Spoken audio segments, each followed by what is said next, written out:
extra water. Don't mind. Okay, hi guys, welcome to the quarterfinals of KLOC. Yeah. Congratulations guys, we're great and proud of you. We have the Charities now, the DNP is NT and DS. The G is IIUM, the other is EJ, Ujinada, and Swipe Right. Alright, without further ado, I'd like to invite Prime Minister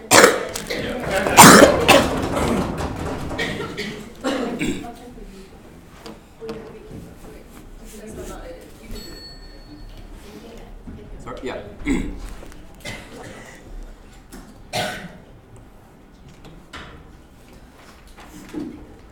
The 21st century is unique in having devised various mechanisms for the rich to evade taxes. They've been able to pump money via shell companies, via fancy tax accounting schemes, and ultimately not able to pay their fair share of due. Whether it be lobbying for governments to include think tanks and pet projects as charities, or perhaps we even contend that governments are better actors to use this money, we think that ultimately it means that the rich are able to skew the way that society is able to keep them accountable. And we think that's very, very bad. So ultimately it means that charities have sort of grayed the fact that they are presumably supposed to be altruistic, but are not very much intended to serve the rich's purpose. I'll talk about three things in my speech. Firstly, the majority of the wealth, the majority of the money we're talking about, which is directed to charities that do not benefit society at large. Secondly, why we contend that the portion donated to benevolent charities will still be very large. And thirdly, even in a worst case scenario where the rich people do indeed benefit benevolent charities, why even then governments are better actors of this money? Firstly, let's talk about the majority of these cases where the rich donate to charities that do not benefit society at large. What am I talking about here? Presumably I'm talking about organizations that claim to be charities but very much register as non-profit, right? So these are things such as, for example, the Heritage Foundation in the that promote conservative agendas. We're also talking about pet projects that, for example, Mark Zuckerberg pursues in promoting his own particular goals. Because these things are non-profit, the way that the organization systems and administrative systems work is that they're able to register these particular things as charitable organizations. But we're just going to give two very important reasons why the rich are likely to donate their wealth to these things as opposed to the others. No, thank you, Amit. Firstly, recognize that the rich very much have vested interests regarding these particular things. That is to say that the rich are not going to be prone to just spending their money to benevolent things, versus presumably do indeed want a return on their wealth. This means things such as David Koch pushing Republican agendas and investing in the Heritage Foundation because he wants to see Republican agendas surge into society. These are the sort of things that we don't think benefit society, but are instead being driven by these rich people because they want to see their best interests in shape. But secondly, we also think that, let's just look at the trends of the wealthy in this particular circumstance, right? They're not benevolent. These are people who have an intention and goal of wanting to make their wealth leave the economies. That is to say, that they are not going to donate to benevolent charities, but rather in other forms of charity it does not actually benefit society, but rather some other goal that they may have. Conclusion here is that they're not prone to wasting money, but rather pursuing their own particular agendas. No, thank you. Let's talk about the second issue then. Let's talk about the portion that is donated to benevolent charities. We will contend that it will still be donated under both sides of the house. We have to contend that the disincentive here is the amount of money that the rich people would have not had in the instance where this where this wealth is not tax deductible. No, thank you, sir. Firstly, let's talk about the very altruistic individuals who are still likely to donate in both sides of the house. Because the comparative necessarily is, there still exist rich people who do very much donate to feel good, who do very much donate to feel as if they have some effect in Africa, for instance. And we also see this in, for example, when Bill Gates and Melinda Gates established the Gates Foundation to ensure that African children have their goods being given to them, right? So in these particular circumstances, these individuals will not be deterred by their wealth being tax deductible because they're still likely to donate regardless of their situation. But secondly, let's talk about also the super wealthy individuals who very much have wealth to spare. We're talking about people like Muhammad Yunus, the creator of microfinance. These are individuals whose wealth being tax deductible will not be a significant dent on their wealth. This necessarily means that they don't necessarily find a disincentive by this tax deduction to still donate. So they will still donate because they don't necessarily see this as an impediment on them being able to accrue wealth and are still likely to donate because they have shitload of money, right? So compared to this ops world, they have to defend a world where a very small, minute number of individuals will still lose out on donating. That's the world that we think they have to defend. Closing, do you have anything? Yeah, so recognize that rich people donate because of the public PR that they get from donating to charities. Under your side, when they lose this at the point at which they still have to spend money on taxes and they have to spend additional money to donate, why are they still likely to do this? They'll still get public PR outside the house, like still be shown. And because these rich people are rich, presumably they can eat the money of public PR and still very much garner the benefits of being seen as an altruistic body. Let's talk about our worst case scenario. In the benevolent situations, why the governments are far better spenders of money in this particular circumstance.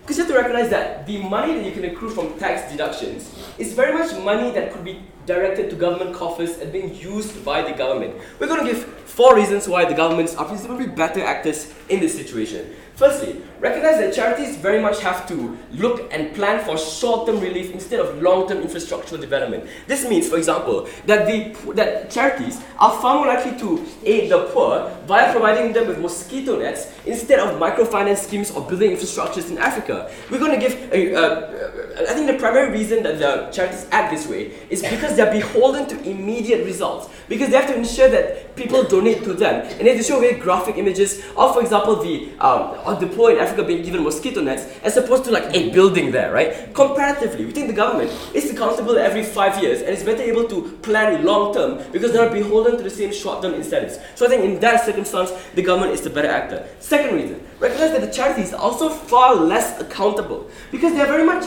feel-good driven, right? Insofar as someone can see that a charity is presumably giving some graphic benefit to another poor person, that means that you don't necessarily check and scrutinize on that particular charity. But we contend that the government side is not necessarily perfect, but comparatively governments are checked by people who scrutinize and want to know where the tax money is going. Governments are accountable every 5 years by election, versus the charity who is barely accountable, if not at all, because people believe that the charity is ultimately pursuing its own altruistic aims. Thirdly, recognize that charity drives also leads very much to wastage in attracting money. This means that money spent on banners, money spent on television ads. Comparatively, while governments still conduct charity drives, the money spent is dipped from political campaigns by individual actors as opposed to one that is tax money. So in that particular circumstance, we think that the amount of money being wasted is also far more on the other side of the house because money is spent from the charity pool, which is now being spent to attract more donations. But fourthly, recognize that charities also face very much a race to the bottom. What I mean by this? This means that charities compete on who can get most money. This means that charities presumably face a lot of competition in terms of showing the most graphic images and showing the images that are likely to attract the most people. In those particular circumstances, they compete on who can attract the most grief. We think that is worse because it means that charities are far less likely to look at things objectively and donate to things that have very immediate visceral aims as opposed to governments who can invest in long-term projects. Governments have access to statistics, governments are not prone to the same emotional incentives, and governments are likely to make very good long-term decisions. For all these reasons, very proud to propose.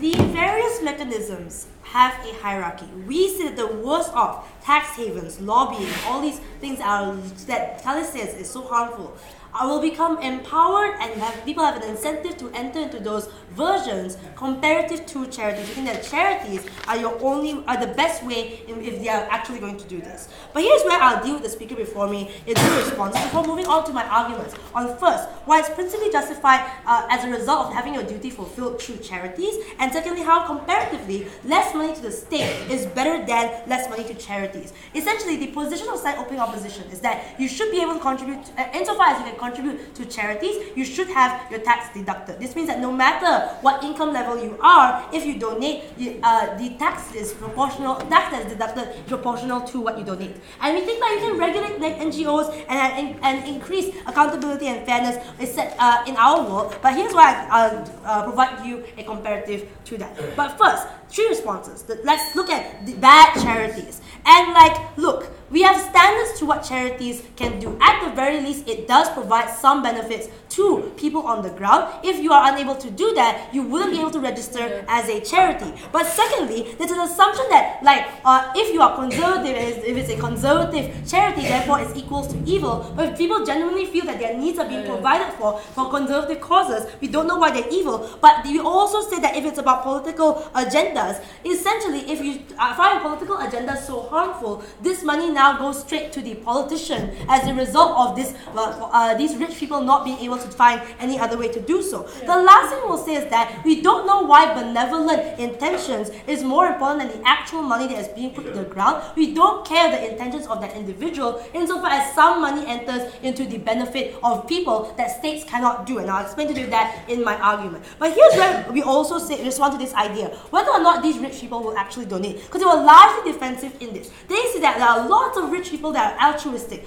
but they can't say that every rich person will funnel their money into bad charities, but also say that there's a huge people that are altruistic. Then they can't say that there are super rich individuals, but also this is not true, right? It's not true that individuals are super rich. So we think that in the open opposition side, we will deal with many groups of people. That there are people who are super rich and would not mind donating to money, but they'll be less likely to do this because there are less feel-good charities in their side, which they literally reduce. But we say that there are individuals that are altruistic, but even then they are a minority. But we say that that minority will decrease even more as a result of now having to feel a pinch, and they have financial considerations now, right? They force people to remove themselves from donation because donation is now a luxury. But the last people are the ones that are really evil, and you're more likely to have all your mechanisms for tax evasion. Those are individuals who will now enter into the worst versions instead of charity. So essentially, they have less money on their side because they tie a cost to charities to begin with. The last thing I'm going to respond to is this idea about charities being short-term.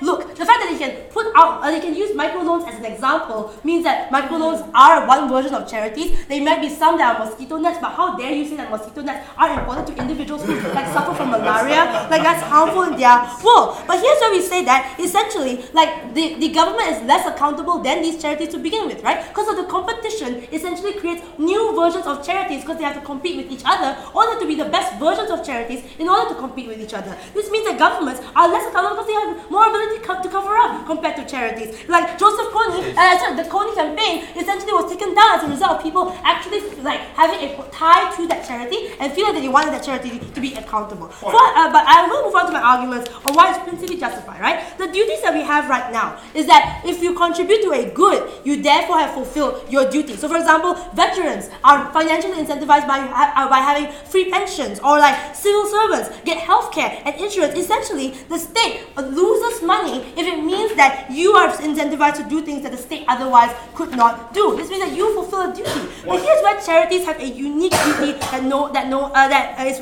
performed. We say that they will create a different reach to compared to a government, right? The fact that you have access to organizations and collaboration with those organizations, communities that believe in you, like ECTA, which is a organization for Punjabi women by Punjabi women, or Emily's List that specifically helps women, have a different reach compared to states. Because states essentially inherently, even if we take down the best case scenario, the states are really great. Essentially, as a result of the large institution that is what the state is, they are unable to be nuanced in the ways in which they fulfill their duty. This means that if you actually donate to charity, you fulfill a duty that is unique to you and not the state. But so there are services in charities that are unique as well. For example, raising of awareness, fundraising, community building. The state is unable to perform given its large infrastructure. The fact that the state is also oftentimes complicit. So the fact that states, infrastructure is dilapidated and charities are able to exist to combat that state complicity is better on our side compared to theirs. That's why we say that essentially that principle is fulfilled. Before I move on to the harms, close. Why do you think that it's fair for the specific needs to be fulfilled at the cost of general society losing their money for healthcare and education? No. They are the general society doesn't lose out because general society is filled with nuanced individuals. It's a collective of individuals that if we help one individual that is nuanced, it's better on our side. But here's where we say that more money in charities is also better, right? We say that essentially many rich people won't donate in their will as a result of the pinch of taxation, or the charity is now a luxury. Essentially, the government government then cannot fiat that there will be actual proper distribution of that money. So for example, the fact that the government spends so much on military, that social welfare is politicized, that essentially is hugely bureaucratic, it spends so much time just to even get welfare, means that charities have a more ability to actually have more value to each dollar that they spend, right? Each dollar that you spend not only gets to the person and helps that person financially, but also creates community building, creates an awareness that is differently nuanced compared to a government social welfare. But we also see there's more buy-in for charities. The fact that charities are able to use this feel-good method, but also can remain neutral compared to a political government, means that people are more trusting of charities, so that they're more willing to take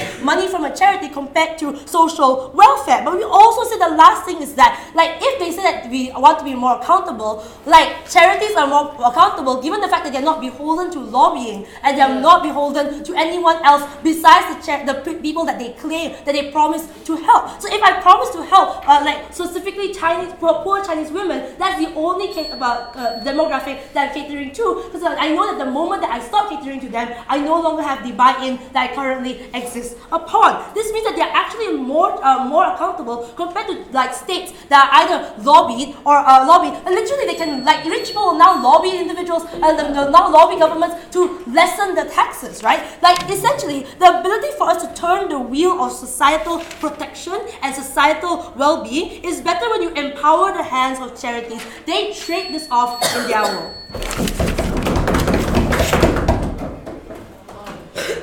Okay, anybody want to go down?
We used to think that the global rich don't contribute their fair share to the economy.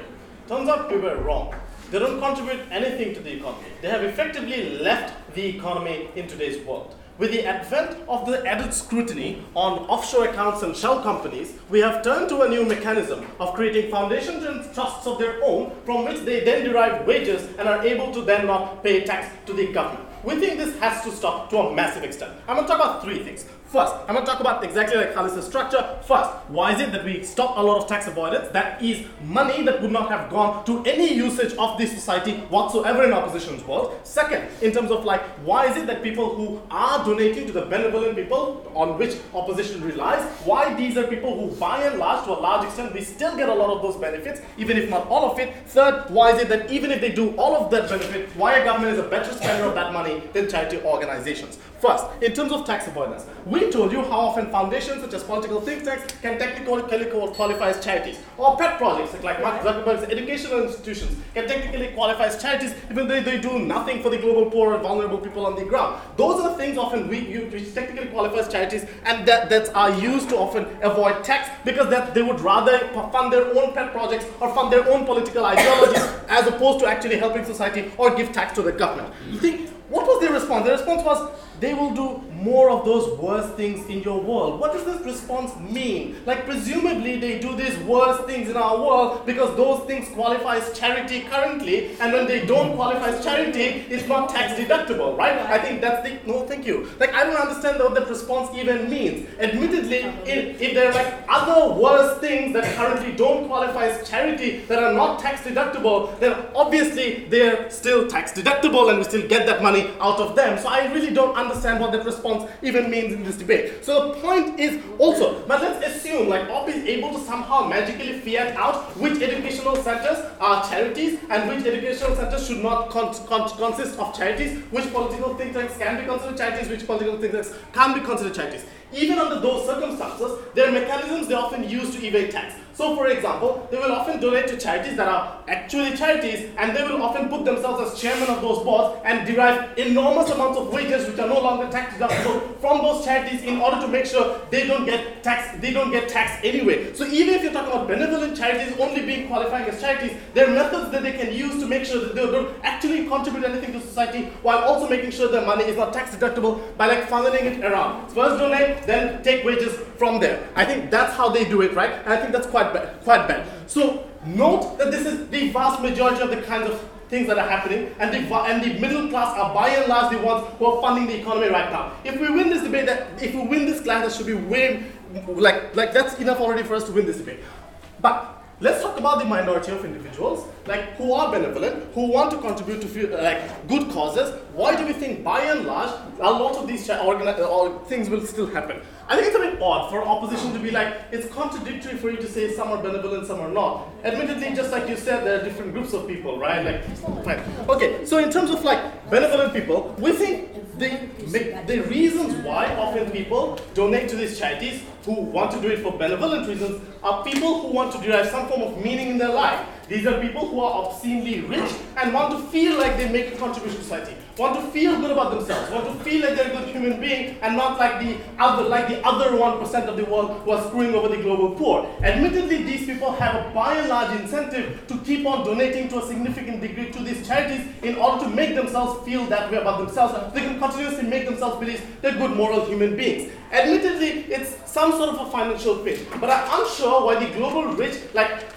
having some level of added taxation on that will mean like suddenly they won't donate anymore. I think given the amount of money, obscene amounts of money these people have, I don't think that's a big enough deterrent on these people from doing so. It's a lot like the Republican argument all the time. Don't tax, otherwise they won't invest. It's not a real argument, right? No, thank you. And the third one is about why, assuming the best case scenario of opposition, why do we think even if their money stops going to like really awesome charities, why do we think that's still okay and governments are better decision makers? So Felice tells us a few things. Felice tells us, no, thank you. Actually, before I move on, does clothing have anything? Yeah, so the reason that they do this in the status quo is that this money is already a sunk cost. They're going to be paying it to taxes anyway. Yeah. I highly doubt that the good feeling that they get is worth millions of dollars extra that they're going to have to spend. So why would they still donate?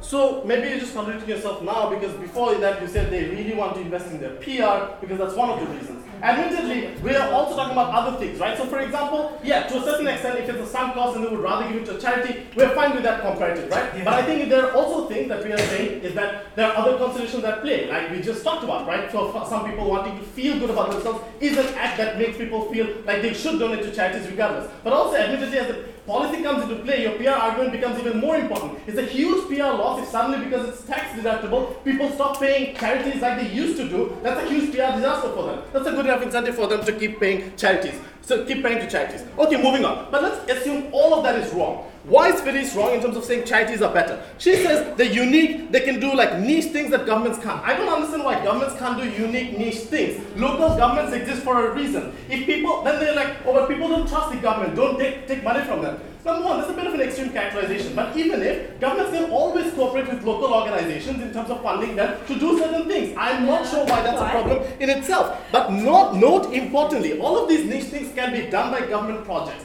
But the question is, who decides what projects to do? I think that's a very important thing here. Because what charities get funded should not be decided by the extremely wealthy individual with their personal biases. Because this is a person who has like gone through, for example, like if they're going to go ahead and give to cancer foundation because their family went through cancer, I don't think that's a good enough reason. Because the point is, maybe the cancer foundation needs it a lot less than another form of niche, unique benefit that needs to happen in society. Only governments have the access to statistics and information that requires them to make that good decision to begin with. But note that I think if all of the arguments they say is true, that the governments are not as accountable, which I think they are, because in the long run, if it's like 4 to 5 year campaigns, that's way more accountable. Charities are much less accountable, because charities don't compete on who is better. Charities campaign on images, on making you feel guilty, on making portray like as vulnerable people as possible. I don't think that's true accountability. But even if all of their arguments are true, the governments are really bad, I think that's not a reason to give less and less taxes.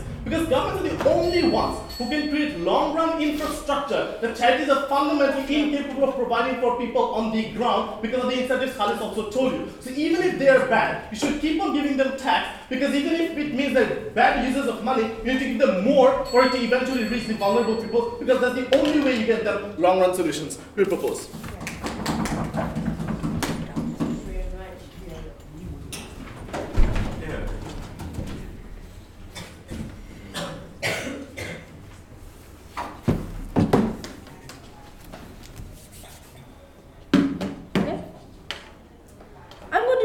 My speech. First, I'm going to prove that they have significantly less money being funneled to charities in the prop world. Second, I'm going to compare the incentive structure between charities and government, who we think are better actors, where we think money will be distributed better. But before that, I'd like to point out, I think the opening government fails to engage with the principal justification that we give you. Considering it is true that these individuals have given a unique service to the community, and for like a veteran does or a civil servant does, and the state compensates you for that unique responsibility you've given. Therefore, in principle, the state has an obligation to respond to this the same way it does in the status quo, by giving you a unique relief that benefits yourself. The state doesn't discriminate people's capacity to do good, because we don't understand why you deciding what is good or not is the standard, but rather you deciding to be good is the standard to which we protect individuals. I think insufficient response to that means you agree in principle with an obligation to return this favor to a rich person. First argument, first issue, let's talk about the degree of donation, because according to the opening government, they have three things. They say people are either altruistic or they care about PR and feel good, and therefore this model is independent of their interaction with money.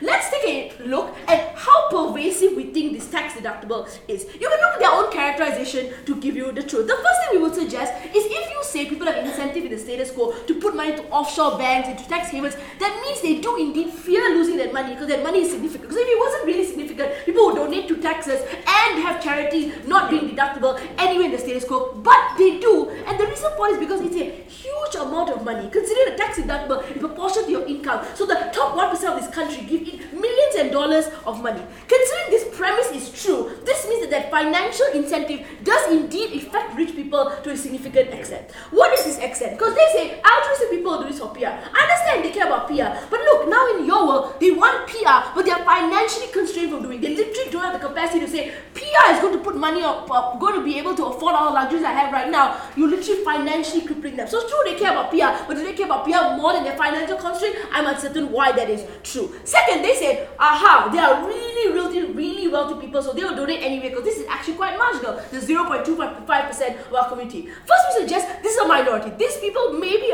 I accept these people are going to donate anyway. I'm willing to concede that's true. But what's the vast majority of people? The vast majority of people are within your top 20% of the country. The percentage of community that are relatively rich, but the people still financially require assistance for their luxuries. You and I think they're luxuries, to them they think it's a necessity. These people you literally financially burden from opting into charities. What's the harm of this? Which is my second issue in this debate. So I think considering we've proved that it's a significant amount, the opening government can't suggest is a marginal amount that we're trading off in this debate. Second, incentive structures. I'm going to go through this quite thoroughly. First, they say, sit down. They have an incentive to opt into think tanks. So according to the opening government, they will lobby the system to make sure that regulations privilege think tanks that they think are beneficial. Two things to say about this. First, this vested interest is actually quite checked. So even it's true, and I believe the premise in the opening government that we have vested interest sit down to care about our think tanks and our own niche group, you will still have to do good things. Because no matter how much you want to invest yourself into a particular think tank, if they don't meet the criteria of donating back to communities or having a utility measurement of how successful they are,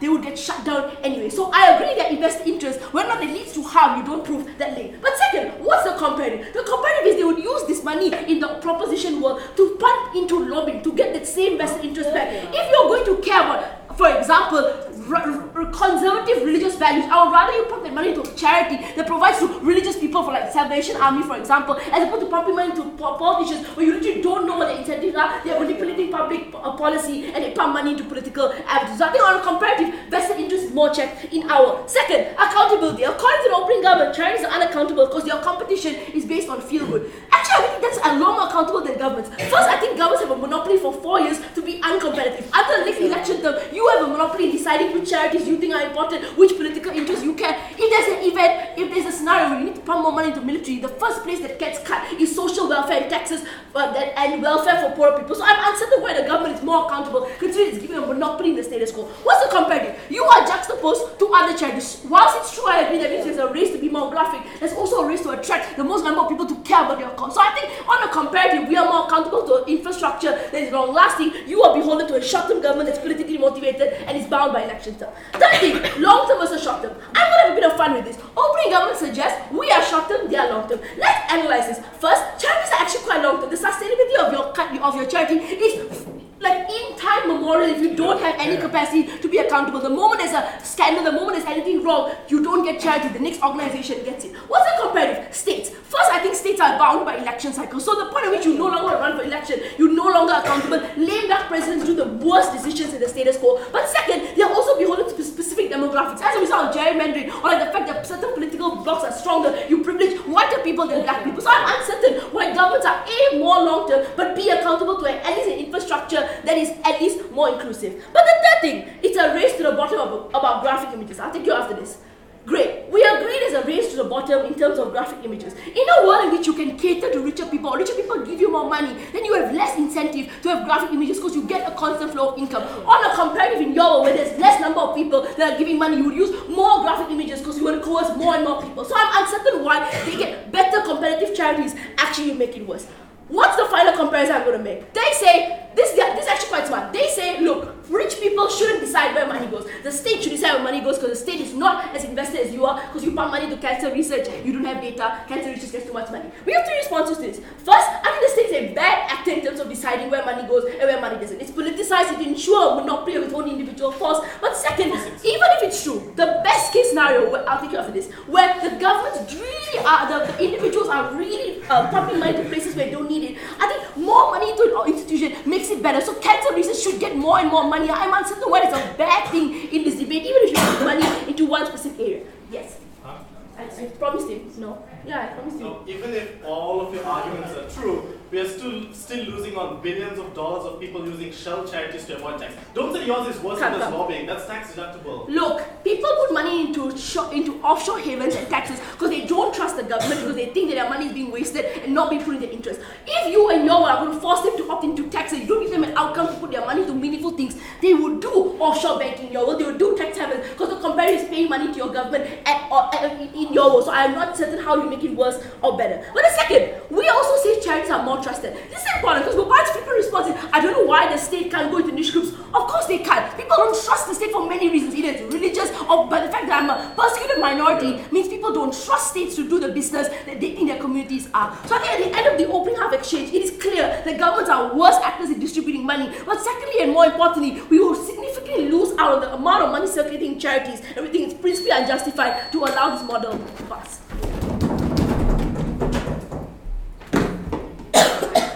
Before we proceed to the behalf, I just want to remind people of like the grace period of 10 seconds. your teammates sits down, just you don't like, it's not like a tag team thing. It's not a game. Okay? Okay. Remember, I'm done.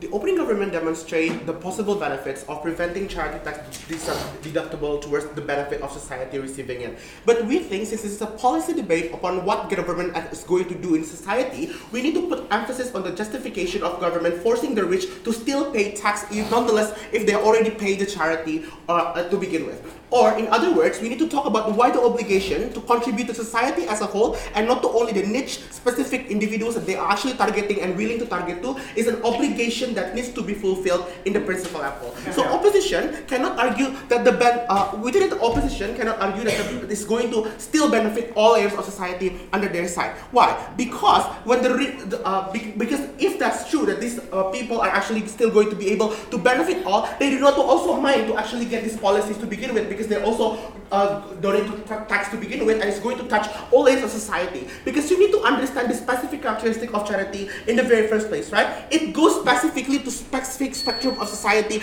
based on certain relatabilities. For example, like race or religion or certain areas where you live with, right? So we think opposition cannot argue that the benefits that these rich people will give still going to go to all areas of society, that they need to also engage that these benefits will also only exist in a particular society of a part of society. Because having that said, you need to understand the specific problem that is status quo right now. Not all vulnerable groups that needs actually the help from the government or from this kind of aids to begin with have a segmentation of rich people that can actually contribute relatively towards their problem in the very first place. In that context, we think government is much better actor, and we're going to prove why government is a better actor to redistribute this help towards this kind of people to begin with. So this debate needs to also talk about, and opposition should answer, why helping the vulnerable people is better catered if rich people are not actually, if rich people are actually getting the one controlling the donations. So before that, I have one rebuttal towards the case of opening opposition. So opening opposition basically relies their case upon the ideas that these rich people are going to resort to other methods of tax evasion and so on and so forth. First of all, if they're actually that evil that they want to tax evade in the very first place, they would have done that in the very first place and not resort to charity. The fact they actually do steal charity, or all of them, or at least most of these kind of rich people, are doing charity not because they want to actually evade tax, but because they anchor the interest of doing the charity because of they want to do and help something in the society to begin with. That means that they're still going to do charity anyway, even if you're going to impose certain tax towards them at the end of the day. Because the reason that they do is because of the altruist reason in the very first place. But second of all, it's not that we are not doing anything to actually prevent and restrict the ability of these people to do tax evasion in status quo right now, right? We can also do it hand in hand under government side of the house. We can, for example, put a stricter, auditing policies towards the companies to actually make them able to actually not do tax evasion and so on and so forth. So we think that's not a problem of tax evasion to begin with. But third and most importantly, if the system is actually that bad to prevent these people from doing tax evasion to begin with, then how are you going to also ensure that the charity under your side is also going to be regulated well by the government at the end of the day, right? We don't think that's a trade-off that they didn't also take if they want to accuse us of not being able to redistribute the tax from the government. Well, so 3 issues in my speech. First of all, I'm going to talk why principally the rich people should be taxed even if they do already give some charities to begin with. 2 analysis. First of all, you need to understand that the charity that I've told you before is exclusive in nature, that it's only going to contribute certain specific layers of society in the very first place. You need to understand that the corporate wealth of these kind of individuals are coming from the multi-layers of society. Their consumers are also the exploitation of resources that they get damaged in society are not only affecting specific individuals that they want to actually pay to, but it actually also harms the entire layers of society that they might actually also harm in the very first place, right? That's why we think they still need to to pay the tax in the very first place because the harm that they created and should be compensated to the layers of society that they're not going to cater in the ideas of charity to begin with, right? Because charity only targeted to the desired community of this kind of rich people. But second of all, you need to also understand that exactly in the status quo right now, the rich are able to have a significant influence in the policy making process. Look at these kind of rich people, right? They lobby politicians. The policies and infrastructure are going to be tailored in the favor of in the favor of the rich people to begin with. We think it's totally not fair when the policies going to be created by the government are going to actually side with the interests of the rich people, but the money and the funding from the tax are not going to be contributed by the rich people itself, but going to take the allocations from the other kind of middle lower class society as a whole. We think exactly because the policy outcome is going to follow the interests of the rich people, they should also be able to contribute and also be the one that funds their own infrastructure projects. For example, like creating infrastructures that sides with their business interests and so on and so forth. We think that's principally why the contribution should also go from tax and not only from the charity that can only go to specific people in the very first place. Because under our side, when we oblige tax, that's the one that is fair. Because the society that want to actually create tax and also infrastructure policies are going to contribute, but the rich people that also have the drive to control the policies are also going to contribute and not going to take the portion of out of this kind of middle lower class. Yeah. Charities are selective in that they fill up back into the state where there is failure. So minority rights and as such. How does putting money back into the state fix all these niche groups that are currently? Yeah, I'm going to tell that later in my speech. Second of all, exactly why charities will still be there nonetheless. First of all, we think that some portion of these kind of charities are still, I mean, the rich people can still pay the charities and it's going to be directed to the specific group that they want to. But the difference is they're going to still have to pay taxes. It's going to be redistributed to the all people to begin with. So we think that there's going to, the interest of them to fulfill the donation is still going to be there. But second of all, it also contributes good image to this kind of corporates in the very first place, right? That no matter what group that you're going to actually contribute the tax to, it's still going to help them at the end of the day. But even if it's going to be done, we think it's much better to begin with. Why? Because in most instances, the tax that we're going to get from these kind of people are actually bigger than the money that they spend for the charities to actually create benefit to the society. Because when we actually enforce them to actually pay the tax and not going to be able to not pay it because of they do charity, we're going to have a bigger amount of money from the corporate's income that can actually be translated into more help in society right now. So that's why we think it's much better. But last and most importantly, how do we best help the vulnerable? Exactly like what opening opposition complained.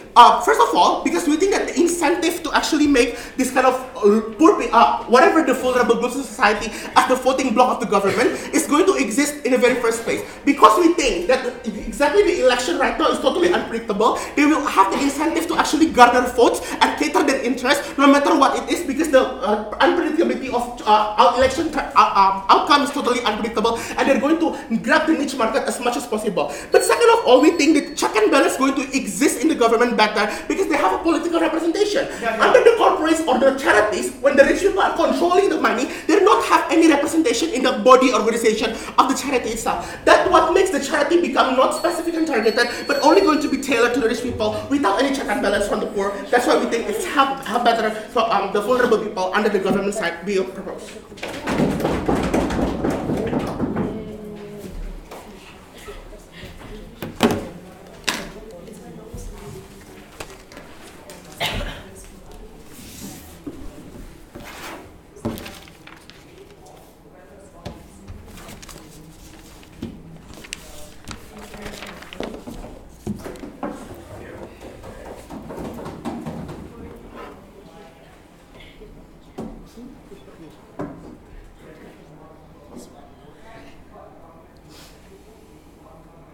In government's world, the government is a perfect actor who cares for every individual in society and doesn't ever discriminate or leave out certain individuals. Unfortunately, such a government fails to exist within a political system that is divided along identity and political lines. Recognize that in this situation, they cannot tell us that every individual in that situation is catered for. To that extent, there's no way that they can come up and tell us that rich people giving to certain vulnerable groups is a bad thing. If I can tell you that governments are a bad actor to allocate resources within the status quo, almost all of government bench's arguments fall. And I'm going to do that in this speech, right? But so for most of the speech, my constructive material and my responses are going to be integrated. I'm going to talk about a few things. Firstly, let's talk about who loses more money, right? So he came up and told us, if these people wanted to put their money offshore, they will do it anyway, right? Look, no, he doesn't understand how charity works and why rich people donate. Recognize that there is a sunk cost for rich people at the point at which they have to pay taxes, right? This means that they are going to be spending this money anyway.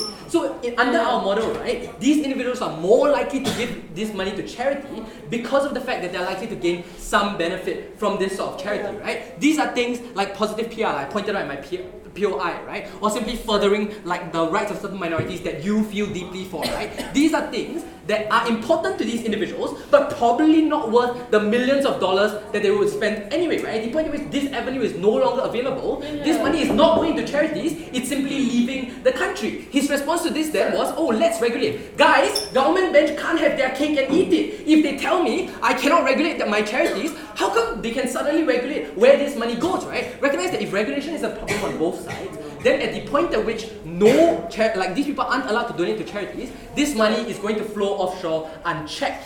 This is like mechanistic analysis or comparative that like opening government didn't really have, and I'm going to so we've shown you how we actually save more money on our side of the house, because even though there's some outflow, at least at the end of the day, some money goes to vulnerable groups and charities that help individuals, right? That's an important thing they miss out on. No thank you. Okay, now let's talk about now let's talk about whether or not charities are important, right? So what he told us was, oh, charities don't really matter because it's just catering to specific niche groups and governments are able to do this. So why aren't governments able to do this, right? I'm going to give you a couple layers of analysis. Firstly, let's talk about the incentive structures of government. I'm going to extend on OG's analysis, right? Not only are they incentivized to do certain things just because of racism, but more than that, given that you have a political system, right, there are sometimes just certain ideologies that favor certain groups over others. So your conservatives are more likely to give money to the rich and less likely to help out your minorities than perhaps your Democrats. So when one of these is in power, certain groups are losing out, right? So recognize that because of that, these certain groups are going to be left out. But moving on from this, right, and this is unique to our side, examine the fact that there are structural weaknesses within governments that prevent them from giving adequate levels of service. Recognize that even in Singapore, right, which is supposed to be this bastion of efficiency, if you go to a public hospital, you're going to be waiting for 5 hours. This means that the government just isn't able to provide a level of service they are going to get outside. Why are charities much more able to do this sort of thing, right? Let's flip opening governments opening governments analysis, right? Recognize that they told us that charities have to compete with each other to get funding. To this end, they're not likely to just put up graphic images because anybody can Google search, right? They're more likely to do things like put up successors, show people what they've been able to do, right? These sorts of things mean that they have to focus on efficiency and their ability to actually achieve concrete goals. To this end, they're likely to be more successful than these governments who do not or are simply unable because of bureaucracy to achieve the same level of importance, right? This is important because certain individuals are left out in your political spectrum, right? When parties have to compromise, not all individuals in your country are going to get the adequate services that they need. So don't let closing government tell you that it's rich people giving more money to vulnerable minorities that they don't need. These minorities need it because the government is simply ignoring them, right? Charities are essentially important. Before I carry on, sure. If you say that the rich people are that, they're going to do anything in order to keep profit, then they're also not going to help the vulnerable people that they cannot extract profit from. Okay, what? I really explained this in my first class already. I told you that at this point in time, right, the money is a sunk cost. They have to pay the tax or they have to give to charity. They will choose to give to charity because there's some benefit there as opposed to paying the tax, right? So that's why they'll still give to charity. This point, already lost of the government, they should just drop it. Okay, now let's talk about what happens to charities at the point at which rich people stop donating. So, opening opposition told us why charities were important, but never really explained what was going to happen at the point at which rich people stopped donating, right? Inclusive analysis here from closing. What we're going to tell you is that rich people are extremely important to charities. They're often sources of long-term growth for these charities, right? When you're rich people giving year on year, these are things that allow charities to do things like build schools, which, so when our company tells you that you don't do long-term projects, that's nonsense. The only way they're able to raise long-term projects, build schools and stuff water infrastructure for communities simply because they have to continue investing in these people, right? It's not for people alive that yes, they're going to be not be able to get the same one already shown you. Exactly, these people are convention action, right? Recognize that charity will be able to aside from just regular good often things like charity funding. These things require people to be part of the process. Because these are essential to getting more donated to charities organizing the funding, right? Recognize that if they cut out even some rich people, This means a large net loss for charities at the point to which networking, like setting up contacts, all these sort of things are lost under their side of the house, right? That comment.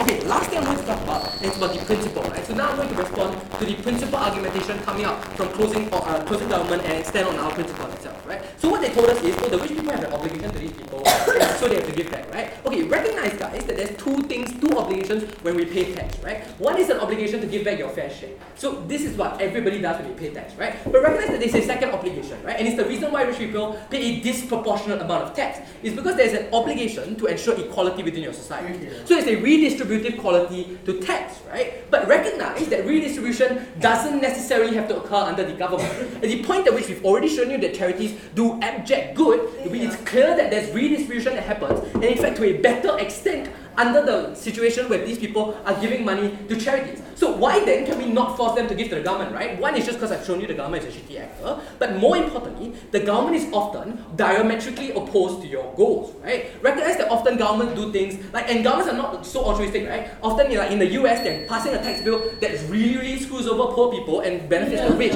or screws over minorities, right? These things mean that often you are forcing these rich people who are already given an added obligation to fund money to things that they actually disagree with and are actually harmful, right? The comparative is that they are free to choose and ensure that their redistributive obligation is met better and more in line with their own goals on the other side of the house, and therefore on principle, rich people must be allowed to choose how they use this extra money that they don't have to give back to the state because they've already fulfilled their first obligation of repayment, right? For all these reasons, incredibly proud to stand in opposition.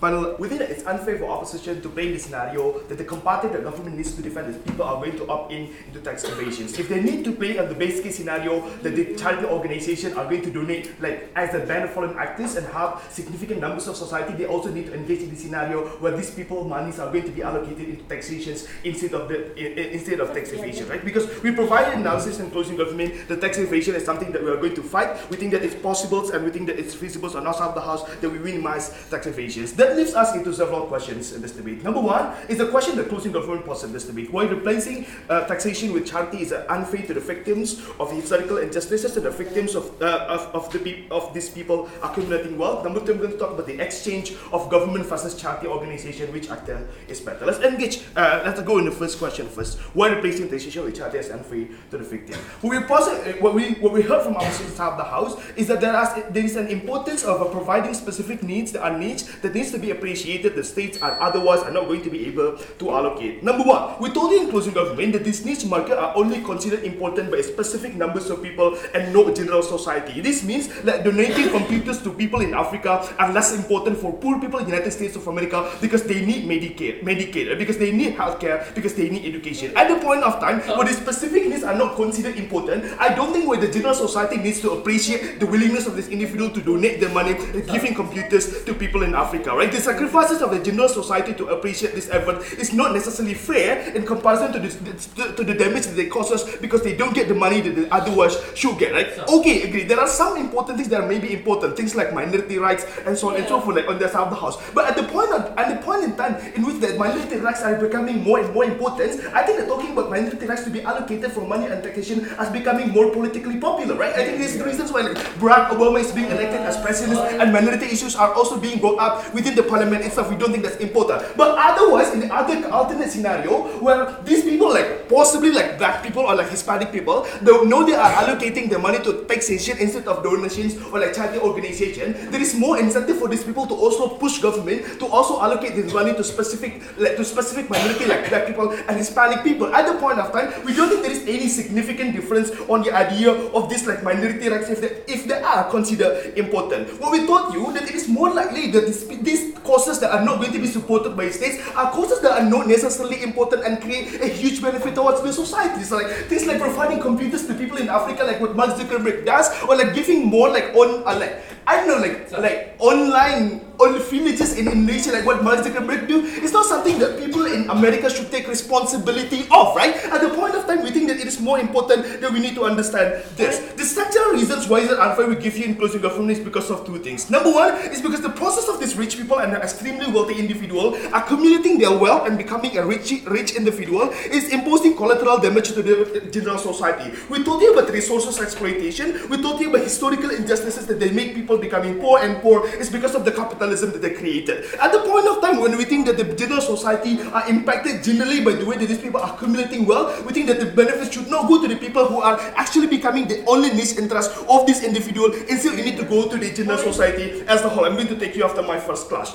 And the second thing the second structural reason that we give you in the principle in closing government is because we need to consider that these people, like rich or wealthy individuals, are currently have a significant position within the governmental position. Like they are becoming like politicians or they're becoming like a lobbying power. At the point of time where they have the ability to influence the decision-making process within the government to be in favor of their business practices and for them to be able to accumulate wealth, it is unfair for them to actually take the money from a middle class and lower class society to actually create an infrastructure that benefits their corporation. Like this is like literally tough. When you actually take money from a middle class and lower class of the society to pay taxation, and this taxation money are not being used by rich people to actually benefit the poor and the middle class society, right? At the point of time when they have a significant influence within the government side of the house, we think that it's much fairer for these rich individuals needs to like compensate it by paying more fair share to the government side of the house. We think that it's principally wrong for these people to compensate the damage on the charity organization rather than the government to affect our society. Yeah. So your principle is that you must compensate victims of the state. But these are individuals who are victims of a politicized state that has rich voting blocs that control them. Okay. Can you tell me why the state has a right to continue the responsibility when it's complicit in the creation of this? Examining my second class, exchange of government versus charity organization, which actor is better? We need to debunk the characterizations that opening opposition and closing opposition to say that charity organization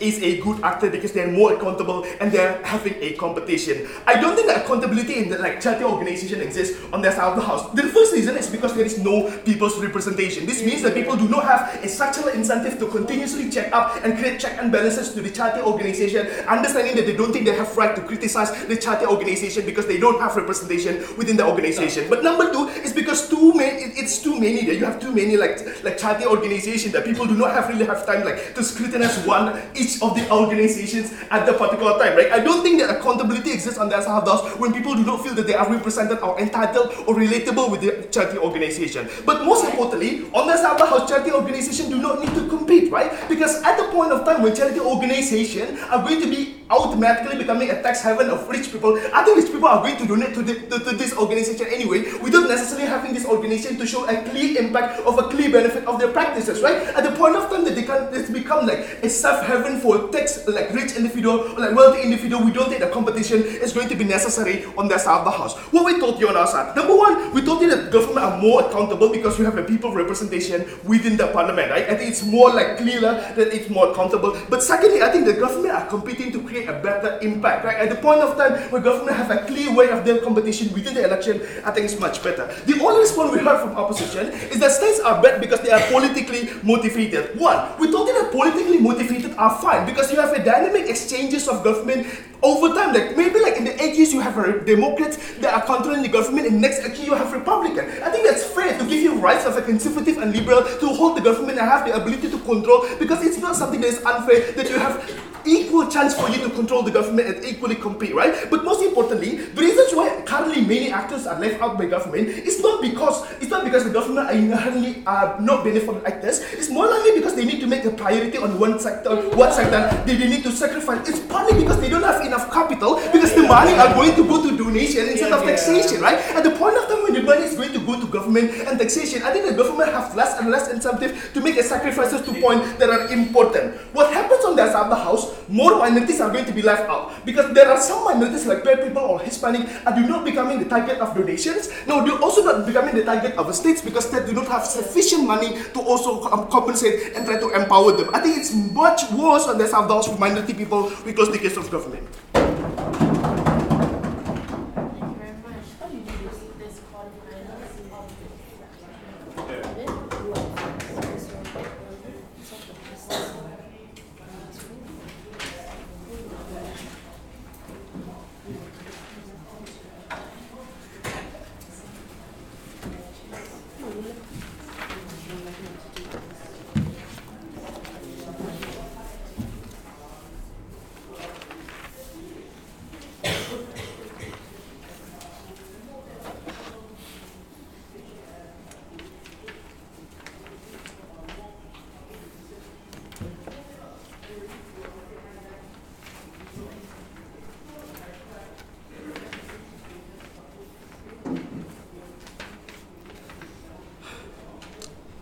very clear.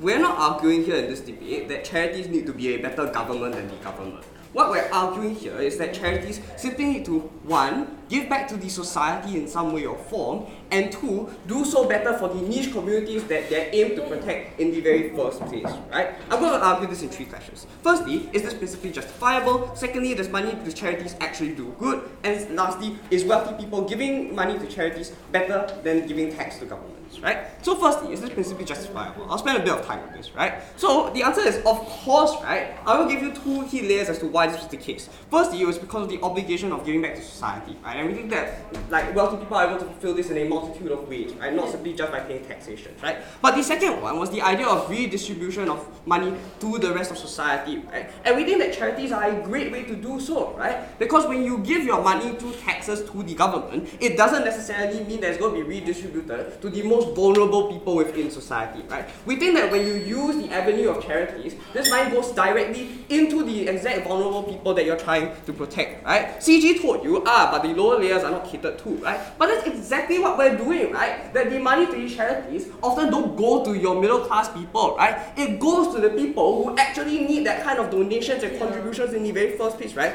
So if we can prove to you that the charities use this money for good, right, then we fulfill the principal obligation which these rich people need to fulfill, right? Which they've been pushing under their side, right? So second, does this money to charities actually do good, right? And this was a very strangely mentioned clash, right? Because like there's pretty clear checks and balances that are already in place, right? They considered this under their side when they said, like these measures do exist, right? You can regulate companies as well, right? We don't see why, if you can regulate companies, you cannot regulate charities as well, right? We think the mechanisms largely work in the same way, right? Because structures over time have largely, like the structure of charities over time has largely become more corporate in nature in order to sustain themselves as well, right? No, thank you. So in this, even if these charities are actually used to serve and like funnel into some form of self-interest for many of these wealthy individuals, right, it still has to give back to society in some way or form because these regulations currently exist, right? If that's the case, then we don't really see why serving self-interest is a bad thing because it still helps society at the end of the day. Furthermore, I'm going to forward a few more lines of logic, right, that I will mention. Firstly is the current context, right, where there's a greater scrutiny of activities of the rich in general, right, based on like things like various scandals that have come up, things like the Panama Papers, or things like, you know, charities just being abused by the rich people in general, right. We think that the current context which we live under is one of great scrutiny of many of these organizations to begin with, right. So in these kind of cases, we think that regulations are likely to be even better in the very first place, right. The last thing is that idea that charities compete for donations, right, and this is something that our entire match forwarded down the line, no thanks, right? So in these kinds of situations, we think that there's already a natural incentive for charities to want to do more good in order to promote that kind of that kind of good PR for themselves in the very first place. The counterfactual on their side was the ballot box, right? And the entire government said, this is sufficient. Aru told you, we have very good analysis on why this simply wasn't the case, right? Because the ballot box, like governments, don't cater to these groups for votes, right? Because they're simply not large enough. So you cannot say that the ballot box is a good accountability measure because the ballot box is a good accountability measure to make sure that the government takes care of the middle class or the majority of voters, right? But not the niche groups which these charities specifically cater to. No thanks, right? So in these kinds of cases, we don't think that the government is necessarily going to have that kind of long-term commitment to these niche groups in the very first place, right? Then let's quickly deal with this idea of pet projects which came out from OG, right? They kind of like just asserted, pet projects and think tanks are necessarily bad, right? We told you no, not really, what? Like, I mean, if the pet projects are able to do things like give education to people or help individuals find jobs and skill sets which they otherwise would never have been able to achieve in the very first place, that's a great social good to have, right? I don't think you can place a value judgment because different groups have different things to prioritize different things to different extents, right? So insofar as these kinds of pet projects are able to promote that kind of social good, we think that that's a great thing to have and that's perfectly acceptable in terms of fulfilling the obligation that these wealthy people have in the very first place, right? But the last thing I'm going to argue, and I'm going to turn OG's characterization here on them, right? I'll take you after this, is that if rich people actually do feel good from giving money, right, then ours is the side that has a larger group which is more likely to make sure that the money that's being donated is going to donate well, right? Because on their side, only the ultra-rich people who won't feel the pinch are going to be donating in the first place, right? Under our side, more wealthy people are likely to be one to donate in the very first place because they don't have that extra pinch of those $1 million, right? But when the money goes into these charities, right, when 10% of like the people in the world who own 50% of the wealth actually are willing to donate to these charities, that's when you have greater accountability because all of these wealthy people who donate will want to make sure that their contributions go into the kind of social good which creates the kinds of benefits for them. Sure. We told you that even with the most regulations, tax-deductible wages means rich people can literally give actually zero money to charity and still have their taxes reduced. So you don't have the alternative of tax havens on your side because you said there's regulation. Okay. But worst case, right? Governments still have the ability to build infrastructure such as roads that charities can't. Okay, wait. Roads, infrastructure, that's very great, right? Like, we think governments can do that without contributions of the rich people in the very first place, right? But we think that what like charities do uniquely and require the wealthy people to do is that they need wealthy people in order to create a sustained impact for the minority groups, which governments are likely to ignore under the status quo, right? So what is the most important thing of like checks and balances already exists. I spent like 3 minutes of my speech on this, right? So why is this argument important, right? Because most of the harms from government are based upon the ideas that the money just simply won't be used well. Insofar as we prove to you that this is likely to be the case, we think that we already take this on bench, right? But lastly, is wealthy people giving money to charities better than giving taxes to governments, right? We told you that governments are terrible actors to help the most vulnerable people within society. We gave you reasons like bipolarization that currently exists within this society, right? Where like US healthcare just sucks at the current moment because like the Congress and the Senate just cannot agree on things, right? Things like the kinds of bureaucratic nonsense, right? Or just simply like the amount of burden that is placed upon a government to the extent that they have to stretch their resources and their manpower thing, right? Maybe it's not a problem of they don't have enough money. Maybe it's a problem of they don't know how to manage the money properly because they just cannot do so properly, right? We think that in these kinds of situations, that wealthy individuals are amazing to charities, right? Why is this the case? Because firstly, wealthy individuals have an inherent interest in making sure that these charities are successful, right? This means things like sustained funding for these charities. But more so, our role also told you that it's not just about money, right? That wealthy people bring in influence, connections, right? The other kinds of resources and things, the intangibles that allow for these charities to succeed in the long run. That's when you're able to do things like build up schools, have greater organizations, greater charity funding events, right? That's the kind of long-term build-up that we want under our side, that their side completely neglects because the money doesn't go into these charities, but goes into the tax and the government instead. For all of these reasons, because for us as a society, a better benefit society, extremely proud to stand close to opposition.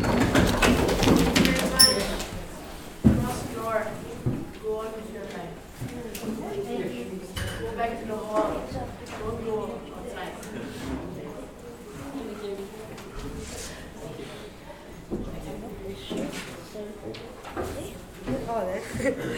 What do you want to?